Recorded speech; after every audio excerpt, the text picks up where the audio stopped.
Bonjour à tous et bienvenue chez Bourse Profit pour cette nouvelle vidéo. Aujourd'hui, on se retrouve pour la 4e vidéo de cette série de formations de trading pour débutants qu'on met en ligne gratuitement sur YouTube. On a déjà fait 3 épisodes, donc on a introduit un petit peu ce qu'était le trading finalement, quels étaient les avantages, quelles étaient les limites du trading pour particuliers, puis comment s'y mettre. Donc ça, c'était dans la première vidéo. Dans la deuxième vidéo, on a parlé un petit peu justement de l'analyse, comment analyser, comment trader finalement, qu'est-ce qu'on doit regarder, où on va prêter notre attention pour commencer tout simplement à trader sur les marchés financiers. Dans la troisième vidéo, on a parlé d'une notion d'analyse technique très importante. On a parlé principalement de la théorie de dos. Donc en gros, on a vu un petit peu comment les graphiques évoluaient. Et pour ça, on s'est penché sur la théorie de dos. Donc on a vu un petit peu les raisons qui faisaient bouger le prix et puis comment encadrer ces mouvements de prix grâce à une théorie qui est très connue.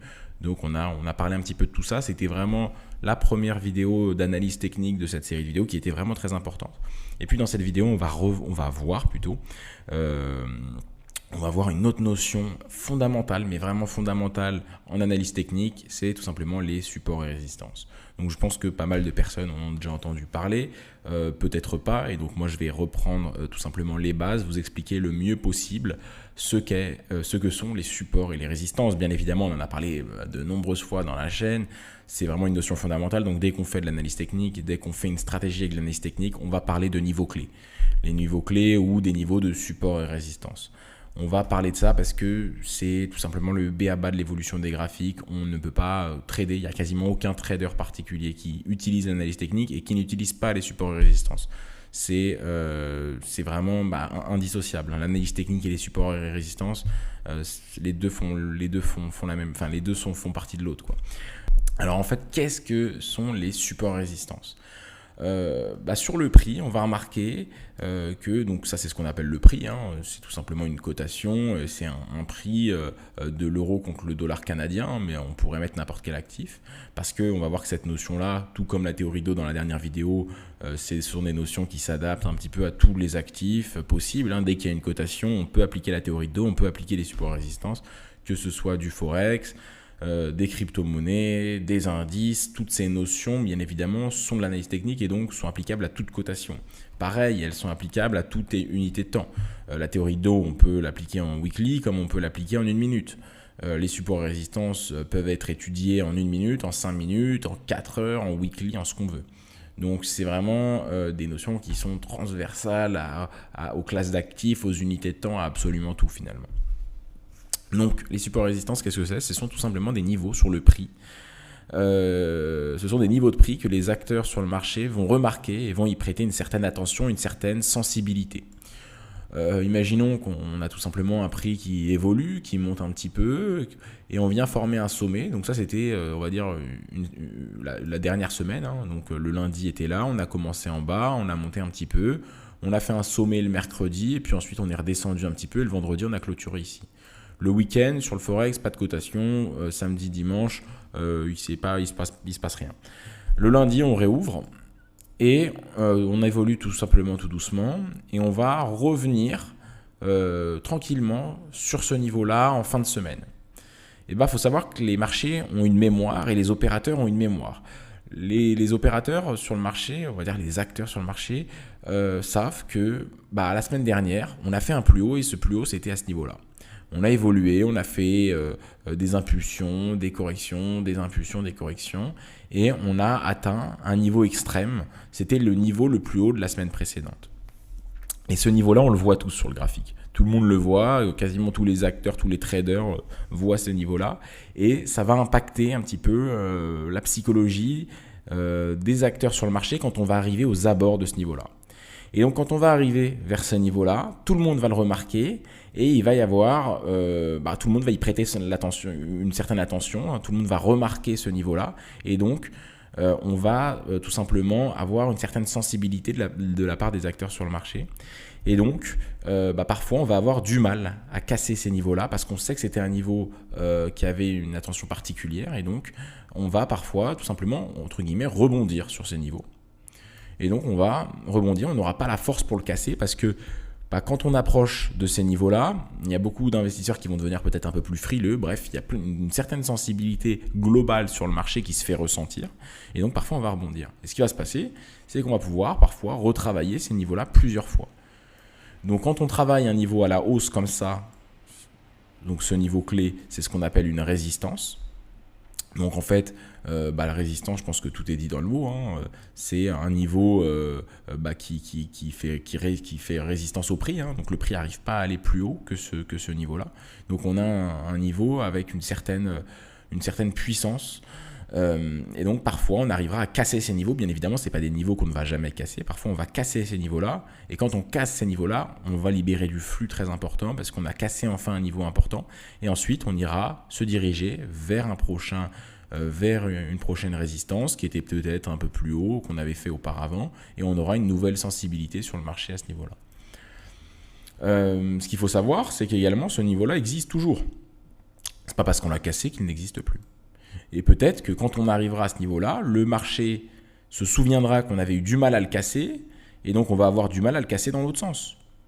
Donc on va rebondir ici, on n'aura pas la force nécessaire pour le casser. Et peut-être que quand on va revenir, on aura encore du mal à casser ce niveau-là. Et donc là, qu'est-ce qu'on a ? On a un support. Donc résistance, c'est quand le prix n'arrive pas à le casser à la hausse, et support, c'est quand le prix n'arrive pas à le casser à la baisse. Alors c'est la même chose, c'est pour ça que souvent on appelle des niveaux clés. En fait, c'est des niveaux qui sont clés sur le prix, tout simplement. Je pense que les niveaux clés, ça parle de soi. C'est la même chose. Et ce qu'il faut comprendre, c'est qu'il y a une inversion des rôles qui est possible. Une résistance peut devenir support. Et puis un support peut devenir résistance. Boum. Et là, on redevient résistance. Donc en fait, c'est des niveaux clés. On s'en fout si c'est support, résistance, c'est des niveaux clés. On peut les remarquer très rapidement sur le prix. Là, il y en a un sous les yeux, en fait. Ici, il est clair. On est arrivé ici. On voit bien que là, c'est un niveau important. On voit que c'est un niveau c'est pas dur à le remarquer, que c'est une zone extrême. Donc quand on est ici, on voit que c'est une zone extrême. Et donc quand on est approché de ce niveau-là, vous voyez, les chandeliers se défilent ici. On est arrivé à ce niveau-là. On y est arrivé très vite. En très peu de chandeliers. Il y avait une grosse puissance haussière. Et le prix est venu buter sur ces niveaux-là. Il n'a pas réussi à le rompre. Il y a eu une sensibilité très importante à ce niveau-là. Tous les acteurs sur le marché l'ont vu.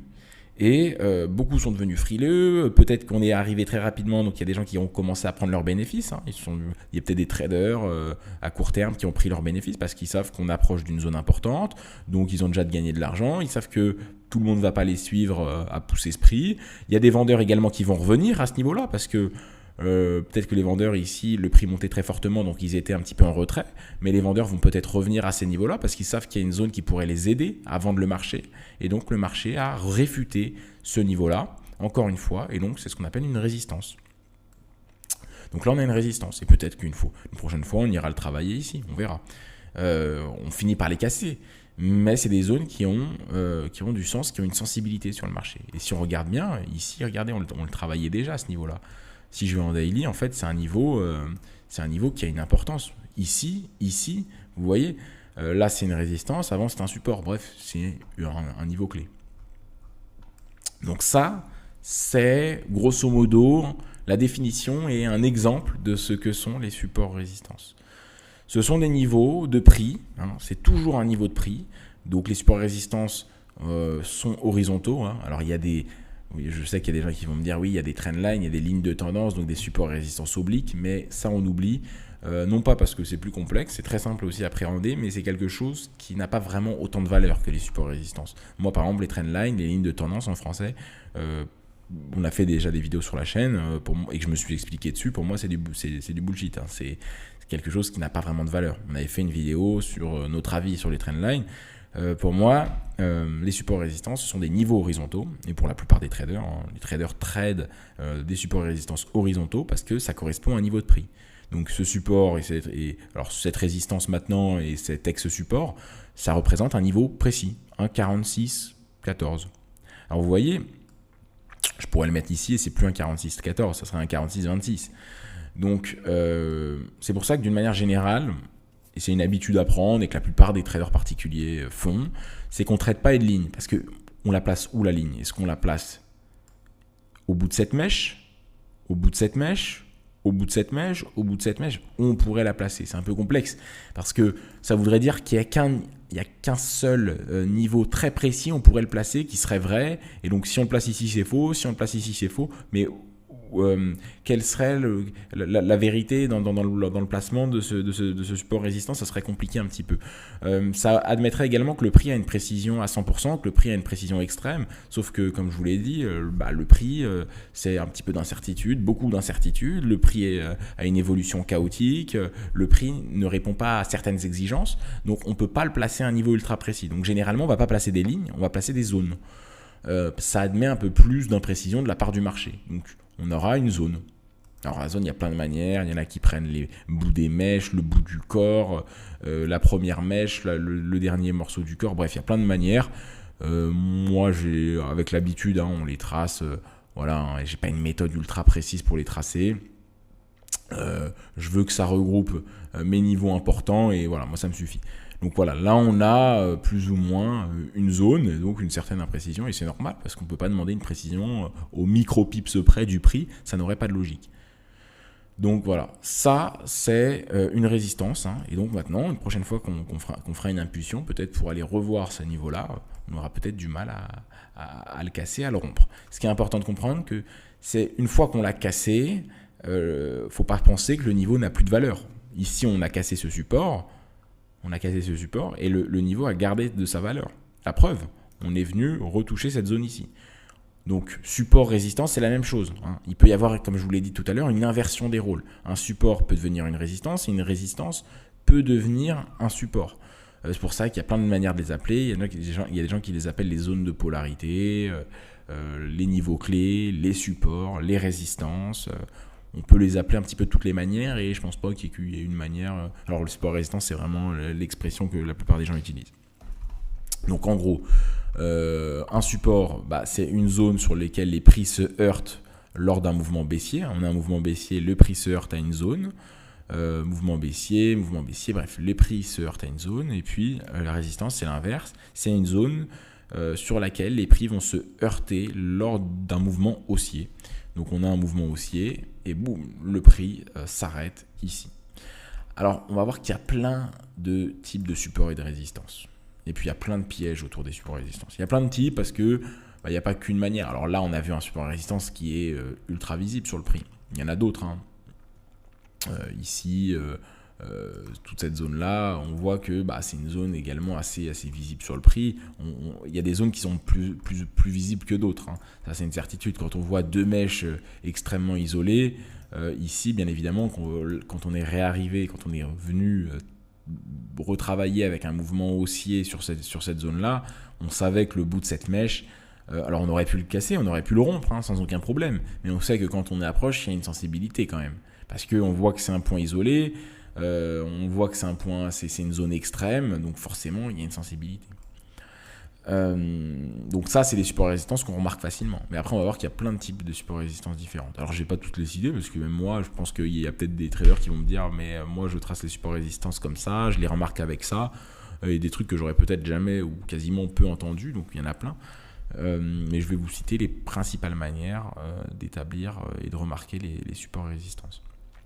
Alors, ce que je voulais dire aussi sur les supports résistance, c'est que là, on est en daily. Je les ai remarqués en daily. On peut aller en 1 minute. En 1 minute, il y en a. Alors, ça ne va pas être les mêmes.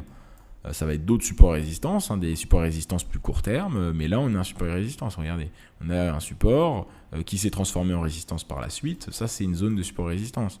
Alors, là, on la voit en 1 minute. Si je me remets en daily, la zone, elle n'aura pas de valeur. Elle est où la zone? Voilà, elle est ici. On la voit même pas. Voilà, je la agrandis pour que vous la voyez, mais elle est là. Elle est en une journée, donc elle peut même pas faire 2 chandeliers. Donc les supports résistance sont comme la théorie de Dow, comme les tendances sont relatifs aux unités de temps qu'on remarque.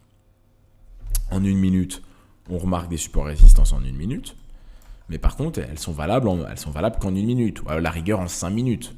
En 5 minutes, on peut encore les analyser, mais plus on monte d'unités, moins elles auront de valeur. Si je me mets en 4 heures, c'est déjà fini. On peut pas interpréter grand-chose de ça. Par contre, on aura de nouvelles supports résistances. Et les supports résistances qu'on voit en 4 heures, en fait, c'est les mêmes supports résistance qu'on voit en daily. Donc, quand il y a une proximité d'unité de temps, on peut remarquer plus ou moins les mêmes supports résistance. Et puis pareil, il y a une hiérarchisation à avoir entre les supports résistance. Quand on trade, généralement, on trade rarement sur une seule unité de temps. On ne peut pas dire, moi, je suis un trader de 1 minute. Moi, je suis un trader de 15 minutes. Moi, je suis un trader de 4 heures. Un trader, il trade plusieurs unités de temps. On le verra ça dans une prochaine vidéo. Il y a des styles de trading plus ou moins à court terme. Certains connaissent le scalping, le day trading, le swing trading. Donc il y a quand même des traders plus ou moins court terme, mais même un trader court terme qui trade en 1 minute, il ne va pas regarder que le 1 minute. Alors il va peut-être prendre ses positions en 1 minute, mais il va regarder quand même le 15 minutes ou le 1 heure. Même parfois peut-être le 4 heures en tendance de fond. Un trader, je sais pas, un swing trader, il va trader en 4 heures, mais il va regarder le daily et le weekly aussi. Donc on regarde toujours plusieurs unités de temps. Et imaginons que moi je trade, comme je vous l'ai dit, il est où mon pinceau? Il est là. Moi je trade en 1 minute, en M1. Je vais quand même regarder aussi les zones et les mouvements un peu plus long terme de fond, pour que je puisse m'associer avec les mouvements de fond. Donc je vais regarder aussi peut-être le M15 et également le H1.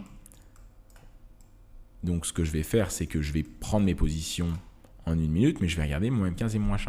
Donc j'aurai des zones que j'aurai élaborées en H1, j'aurai des supports et résistances en H1, j'aurai de nouveaux supports et résistances en M15 et j'en aurai d'autres en M1. Mais par contre, je vais leur donner une valeur. Le support et résistance que je vais remarquer en H1 aura plus de valeur. Alors comment je peux faire aura une valeur supérieure au support et résistance là. Et celui-là sera supérieur à celui-là. Il aura plus de valeur. Parce qu'en M1, c'est l'unité de temps la plus faible. Donc dès qu'on monte d'unité de temps, ça n'a plus vraiment de valeur. Donc une zone de M1, elle peut être tradée qu'en M1. Une zone de M15, elle peut être tradée qu'en M15 ou dans les unités de temps inférieures. Une zone de H1 peut être tradée que en H1 ou dans les unités de temps inférieures, mais pas dans les unités de temps supérieures. Donc, on peut très bien tracer plusieurs zones. Par contre, on donnera une certaine priorité aux unités de temps aux supports et résistances les plus élevés. Du coup, en 1 minute, voilà, on aura peut-être plusieurs types de supports résistance, de plusieurs couleurs. Là, par exemple, on peut mettre les rouges. On aurait pu mettre les rouges en H1. En M15, on mettrait les vertes. Et en M1, on mettrait les bleus. Et puis, on dirait que les bleus ont moins de valeur que les rouges, qui elles-mêmes ont moins de valeur que je ne sais plus quelle couleur j'ai donné, mais vous avez compris. Donc, on hiérarchise l'importance des supports et résistances, et c'est vraiment important de le faire. C'est comme la théorie d'eau, mais c'est comme un petit peu tout, finalement. Tout ce qu'on va voir en analyse technique, il y a une hiérarchisation dans les unités de temps. Plus on monte là, moins entre guillemets ça a d'importance. Mais du coup, vous avez peut-être une question qui va venir et qui serait légitime. Si vous êtes en 1 minute, du coup, autant regarder ce qui a le plus d'importance, c'est-à-dire le monthly ou le weekly. Alors non, parce que ça devient trop abstrait quand on monte d'unité de temps.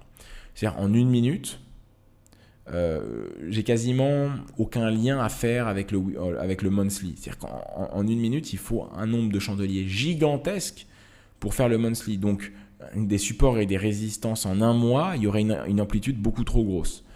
Je vais vous montrer. Ça. Alors, je vais supprimer un peu tout ce que j'ai écrit. Vous allez voir qu'en fait, alors là j'ai pris vraiment l'exemple le pire, le 1 minute avec le monthly, j'ai pris vraiment les deux niveaux les plus éloignés. Mais on va voir, mettons ce niveau-là, quoi. On dit voilà, là il y a un niveau ici, on l'a travaillé ici, bref. C'est juste pour l'exemple. Je vais aller en 1 minute. Alors je vais faire une zone en fait, ça va être plus simple. Boum. Voilà. On l'a travaillé là, là j'ai une zone, elle paraît pas si grosse que ça en monthly. Alors même, elle est quand même un peu grosse. On va la réduire un peu. Donc là, elle a une amplitude normale, mais en 1 minute, on ne peut rien faire de ces zones-là en fait. Parce que regardez, le prix est comme ça, déjà elle est éloignée, et puis une fois qu'on est dedans, il y a une amplitude beaucoup trop grosse. Quand est-ce qu'on est dedans, quand est-ce qu'on considère qu'elle est cassée, c'est une amplitude de combien de pips, de 60 pips. C'est peut-être l'amplitude qu'on va faire en une journée en M1. Donc on n'a pas grand chose à faire en fait sur ce genre de support résistance. C'est beaucoup trop abstrait, c'est trop éloigné. un support et résistance monthly n'a pas vraiment de sens en 1 minute. Alors on va regarder quand même des unités de temps supérieures, mais qui ont un lien. Le 15 minutes, le 1 heure, pourquoi pas le 4 heures. Après au-dessus, ça va devenir un petit peu plus incohérent. Si on traîne en 4 heures, on va regarder le daily et potentiellement le weekly aussi. Si on est en 1 heure, on va regarder le 4 heures et le daily. Faut qu'il y ait quand même une cohérence dans l'ordre de grandeur. C'est important de garder une cohérence, sinon après, comme je l'ai dit, il n'y a plus vraiment de lien. Les choses sont trop abstraites, on ne peut plus en tirer grand-chose. Mais ça, c'est valable pour les supports résistances, pour la théorie d'eau et puis pour toutes les autres notions dont on parlera un peu plus tard. C'est bien hiérarchisé, mais il faut garder quelque chose quand même qui a un lien et qui a une cohérence. Donc si on va sur une unité de temps beaucoup trop abstraite et on se dit moi je prends le monthly parce que plus l'unité de temps est importante, plus elle a d'importance, plus l'unité de temps est conséquente, plus il y a d'importance, au final on est dans quelque chose de trop abstrait et d'ininterprétable, quoi. On peut rien faire. Donc voilà, les supports et résistances, inversion des rôles, ça on l'a vu. Maintenant, qu'est-ce qu'on peut dire comme support résistance? Quels sont les différents types de support résistance?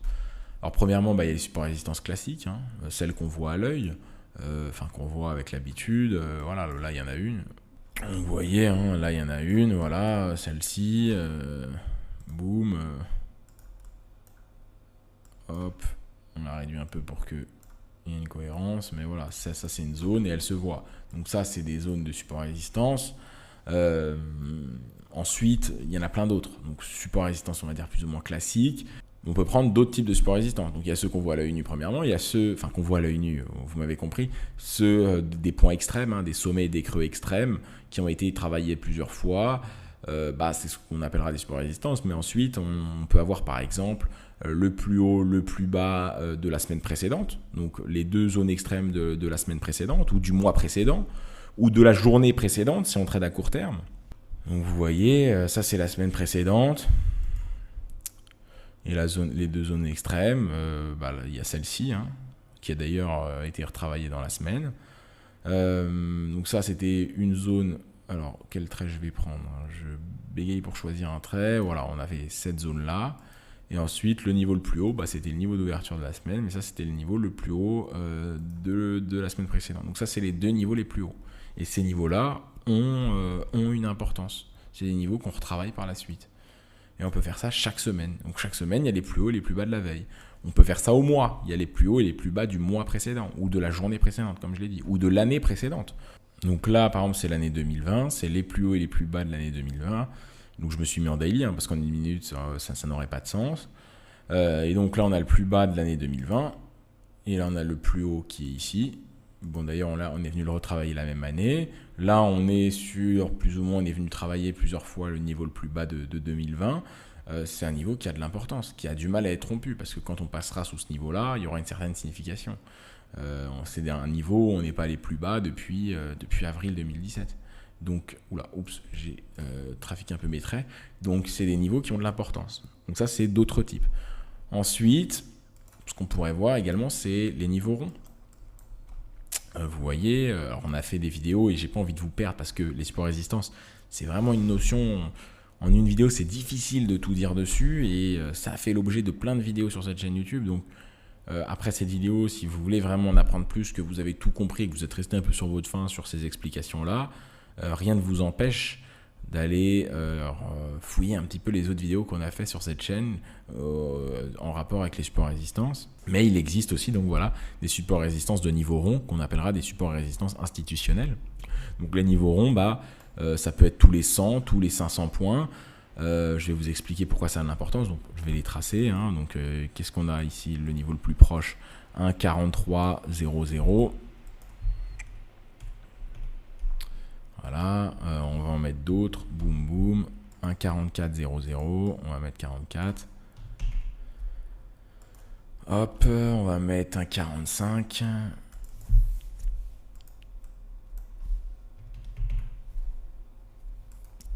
Donc ça, ce sont des niveaux qui ont une certaine importance parce que quand on arrive à proximité de ces niveaux-là, ce sont des niveaux en fait où on les appelle les niveaux ronds ou les niveaux institutionnels parce que les institutionnels aiment beaucoup travailler sur des niveaux ronds quand ils ont besoin de rentrer fortement sur le marché Et bah, généralement, ils attendent un 44, un 43, un 45, ils attendent des niveaux ronds et ils n'achètent pas en plein milieu de zones non institutionnelles. Ils achètent rarement un 44-29, un 44-28, un 44-17.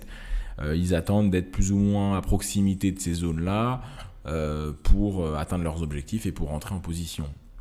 Donc c'est des zones très travaillées de la part des institutionnels, ces zones de niveau rond. Alors ensuite on peut faire également avec un peu plus d'importance de 5 en 5. Donc là j'ai fait tous les 100 points, enfin tous les 100 pips parce qu'on est sur le Forex, mais j'aurais pu faire tous les 500, donc un 45, ensuite un 40, beaucoup plus bas. Là on a un 41, très précis, hein. On a une zone extrême et c'est pile un 41. Un 40 ici, hein, donc tous les 500 points, donc on aurait un 40 ici, un 45, un 50, un 55, mais bon, là faut trader en daily ou en 4 heures pour trader toutes ces zones de 500 points, sinon on les voit moins souvent. Donc voilà, il y a tous les 500 pips, tous les 100, alors tous les 100 c'est ce qu'on voit le plus souvent, et puis ensuite un peu plus court terme, tous les 50 pips. Si on trade en 15 minutes, on peut s'intéresser aux zones toutes les 50 pips, donc un 40, un 40, un 44, un 44-50, ici, d'ailleurs, il y a une réaction, un 45, un 45-50, donc des zones vraiment de niveau rond. Ensuite, en dessous, les 50, moi, j'y vois pas trop d'utilité personnellement. Il y en a qui vont aux 20 et 80, mais moi, je m'arrête tous les 50 pips pour le plus court terme. Sinon, c'est tous les 100, tous les 250 ou tous les 500 pips. Et c'est des zones qui sont vraiment remarquées de la part des institutionnels. Donc, il y a, je le disais, les supports résistance de zone extrême, sommet creux, zone institutionnelle, le plus haut, le plus bas d'une période précédente. Mais après, il y a même des indicateurs techniques. Donc, par exemple, on peut rajouter les points pivots. Les points pivots, c'est un indicateur technique qui va nous mettre en relief des zones. Donc, je vais retirer mes autres zones.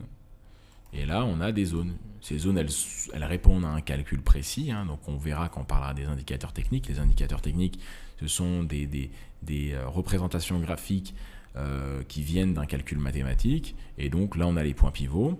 Donc, on a le point pivot ici, la résistance 1, la résistance 2, la résistance 3 au-dessus. Et on en a d'autres, mais bon, généralement, on s'arrête au R3.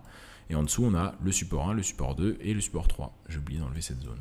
Et puis ça va être recalculé. Alors soit on a des points pivots weekly qui sont calculés toutes les semaines, soit c'est daily, ils sont calculés tous les jours, soit monthly, ils sont calculés tous les mois, soit annuellement même, on peut aller plus haut. Donc voilà le calcul, daily, weekly, mensuel, trimestriel, et même à la dizaine d'années. Donc ça c'est mensuel par exemple, et tous les mois on va le refaire. Donc là, le premier du mois, 1er février, 1er janvier, et ainsi de suite. Le calcul est refait. Et donc, on a ces zones-là qui ont une certaine importance. Donc là, on a le pivot, le R1 de ce mois qui a été travaillé à plusieurs reprises, par exemple. Donc, vous voyez, il y a plein de types de zones. Il y a plein de types de zones via des indicateurs techniques calculés automatiquement ou alors qu'on remarque directement sur le prix. Et les niveaux de support et résistance vont, tout comme la théorie d'eau, influencer énormément les mouvements du prix. Quand on arrive d'un support et résistance importante, les opérateurs deviennent frileux et donc forcément, il y a un rapport de force qui peut s'inverser. Et ça, c'est important de le comprendre. Le rapport de force peut s'inverser. Ici, on était à ce niveau-là, on est revenu dessus. Donc là, les vendeurs avaient la main. Les vendeurs avaient une certaine puissance à ce niveau-là. Mais le rapport de force s'est inversé quand on a approché de cette zone-là. Pareil, on est remonté un petit peu, impulsion, correction, impulsion. Mais quand on est revenu sur ces niveaux-là, on voit qu'il y a eu pas mal de mèches. Il y a eu vraiment une certaine imprécision, une certaine émotionnalité à ce niveau-là. Et le rapport de force inverse. Donc là, les vendeurs ont la main et les acheteurs reprennent la main. Donc on a des turnovers qui sont importants sur ces zones-là. Donc vous voyez, là, je suis en 4 heures, on a des turnovers encore plus importants. Ici, on voit bien qu'il y a eu un changement drastique de main entre ce mouvement-là et celui-là. Et ça s'est fait sur une zone importante. Alors, waouh, le trait est extrêmement mal tracé, mais ça s'est fait ici. Et donc ça, c'est des zones importantes. Pareil ici, et donc on peut en remarquer partout. Là, il y en a. Le piège, comme je le disais un peu auparavant, donc ici, que ça s'est travaillé là, le piège, c'est d'en tracer trop. Et donc ça, bon, je ne vais pas rentrer trop dans des notions un peu trop poussées au niveau des supports résistants. C'est des choses qu'on a abordées pour nos élèves dans notre programme de formation. Comment épurer nos graphiques et comment tracer les bons supports résistants, quel choix faut faire. Ça, c'est des choses qu'on a vraiment abordées dans notre programme de formation. Et c'était important d'aborder cette notion-là parce que le piège, c'est ensuite de tracer un petit peu tout et n'importe quoi. Parce qu'au final, et ça c'est un piège dans lequel on peut tomber, c'est que si je trace des traits au hasard, je trouverai certainement un moment, un endroit que je pourrais interpréter comme un support résistance. Donc regardez, là je fais ça au hasard et boum, bon là j'ai fait un peu haut, mais vous voyez, je peux trouver une interprétation. Ici on est venu le taper, on est venu travailler ici, et donc je peux trouver des interprétations ici. Et donc si je trace tout au hasard et que j'en trace un peu à tous les niveaux, là, et au final, j'aurai un graphique ultra encombré et je pourrais prendre aucune décision. Parce qu'à chaque fois que j'approcherai d'un niveau de support résistant, je me dirais, là on a une psychologie particulière, est-ce que je dois acheter, est-ce que je dois vendre, quelle stratégie je dois mettre en place, et là on va se complexifier les choses. Donc oui, il faut tracer des zones de support résistance, parce que tout trader traite des zones de support résistance, mais on doit faire des choix, et on doit savoir lesquels travailler en fonction de nos stratégies, en fonction de ce qu'on trade, est-ce qu'on trade des ranges, des suivis de tendance, de la contre-tendance, en fonction de ce qu'on fait, on doit faire des choix. Donc le but c'est pas de tout tracer, hein. Déjà je vous ai élaboré qu'il y avait plusieurs types de support résistance. Il y a des supports résistance institutionnels avec des indicateurs techniques, et encore je vous ai pas tout dit, hein. Il y a des supports résistance avec les order blocks, il y a des supports résistance avec encore d'autres indicateurs que les points pivots. Des supports résistance, il y a vraiment plein de manières de les voir. En gros, ce sont simplement des niveaux clés qui sont importants pour les acteurs sur le marché et qui sont des possibles zones de turnover pour le prix en fait, pour les gens qui maintiennent le prix. Donc il y a plein de manières de les utiliser et il faut faire attention. Les zones de support résistance, ça peut parfois être également lié au fondamental, hein. Parfois on va aller très haut à un niveau suite à une nouvelle et donc on va faire une zone extrême et on sait que suite à ce niveau on était allé très haut et par exemple le meilleur exemple pour illustrer ça, je reviens toujours à la crise du Covid parce que ça parle à tout le monde, même aux gens qui n'étaient pas sur les marchés et qui ont peu d'intérêt sur les marchés, mais ça parle vraiment facilement à tout le monde. Boum. Donc là ce qui se passe, comme je vous l'ai dit, février 2020, le marché crash, donc ça c'était le plus haut. Là on était vraiment sur un niveau extrême, hein, sur un niveau haut. Le marché crash jusqu'à ce niveau-là. Et donc on a deux zones extrêmes, on a le début du crash et la fin du crash boursier. Donc on a cette zone-là, ici, et on a cette zone-là. Alors cette zone, on n'est jamais venu à la retravailler, mais si dans le futur on revenait à des marchés qui seraient mal en point, qui se recrasheraient, cette zone-là serait une zone importante parce que c'était le bout du crash du Covid. Donc c'est lié à un événement fondamental, c'est lié à un événement majeur mondial, et donc ça a quand même un petit peu même beaucoup d'importance. Pareil ici, là on avait le plus haut de la crise, juste avant le crash de février 2020. Donc on était vraiment sur une zone extrême. Ensuite, on a des marchés qui ont crashé, qui se sont repris. Et quand on est arrivé aux abords de ce niveau-là, on a eu un petit peu de mal dans un premier temps à le casser. Et ça a pris une quinzaine de jours. Et c'est totalement normal. Donc voilà, le Dow Jones, c'est la même chose. Le crash a eu ici. Et d'ailleurs, là où il s'est arrêté sur une zone sur une ancienne zone de résistance. Il s'est arrêté ici. Une zone qui avait été travaillée pendant plusieurs temps dans une période passée. Donc cette zone-là a également de l'importance. Et elle en a d'autant plus qu'on est venu s'arrêter ici. Donc si on venait retravailler, qu'un jour on reviendrait sur ces niveaux-là, ça serait une zone qui ne serait pas négligée non plus. Alors on voit que le marché s'est très bien repris, peut-être un peu trop, mais ces zones-là ont de l'importance. Donc c'est lié parfois à des événements fondamentaux, ça peut être lié à plein de choses. Mais néanmoins, y a quand même une sensibilité pour les acteurs sur le marché. Et comme je vous l'ai dit, plus on est sur des unités de temps hautes, plus ça a d'importance parce que plus les gens également en ont connaissance. Ce niveau-là, en weekly, le bout du crash du Covid, c'est une zone que tout le monde arrive à repérer facilement. Par contre, en une minute, le plus haut, le plus bas de la veille en 1 minute, à part les traders court terme, tout le monde s'en fout. En 1 minute, cette zone-là ou cette zone-là, tout le monde s'en fout. On s'en fout de ces zones extrêmes. En 1 minute, elles ont de la validité que pour la journée ou pour que quelques jours, mais elles n'ont pas une grande validité dans le temps. Généralement, même pas au bout de 2 jours, c'est fini, hein, on s'en fout. Donc cette zone-là en 1 minute qui est une zone extrême, on n'y prêtera pas d'attention pendant 2 jours. Donc c'est pour ça qu'on dit que plus on monte d'unités de temps, plus elles ont d'importance, et donc c'est important de hiérarchiser ça dans sa tête et pas de donner la même importance à tous les supports résistances. Après, ça va de soi, hein, je pense que vous le comprenez assez facilement. Donc voilà, ça peut être plein de types. Par exemple, sur le BTC, le plus haut historique, c'est une résistance. Et je pense que ça va de soi aussi à comprendre. Donc là, je suis sur le BTC. Donc l'ATH, le all-time high, donc le plus haut historique, ça a une importance extrême. Donc là, le plus haut historique, il est à ce niveau-là. En fait, c'est cette zone-là. Si on revient sur ces niveaux-là, bien évidemment qu'on aura du mal à le casser dans un premier temps. Comme l'ancien ATH qui était ici. Donc ici on a la bulle de 2017, la fin du bull run de 2017, on s'est arrêté aux alentours des 20 000. D'ailleurs, c'est pas pour rien, on s'arrête aux alentours des 20 000. Les 20 000, c'est une zone de niveau rond, c'est une zone psychologiquement qui a de l'importance. Les 20 000, c'est un niveau rond, c'est une dizaine, c'est une tranche vraiment importante. Les 10 000, les 20 000, les 30 000 sur le BTC, ça a vraiment pas mal d'importance. Donc on s'est arrêté sur les 20 000, on n'a pas réussi à aller au-delà. Et quand on est revenu 3-4 années dessus après, ça s'est ressenti. Le bull run était lancé, mais on a pris quasiment 1 mois ou 3 semaines avant de le casser.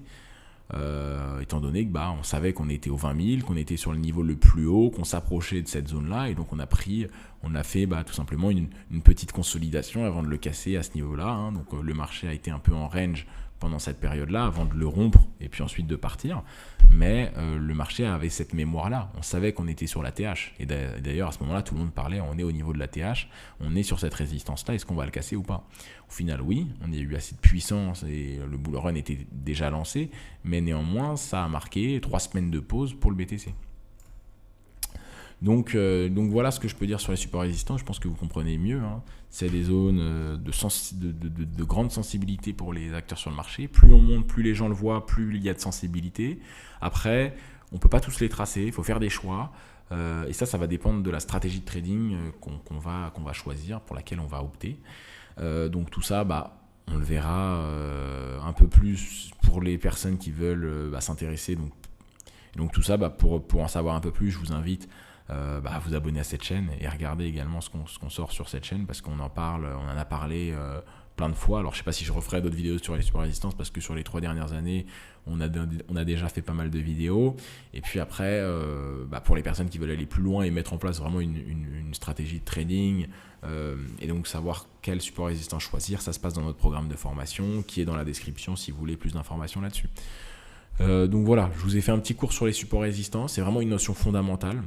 C'est une notion qui régit l'évolution du prix. Hein. Donc on a la théorie de dos, que vous connaissez.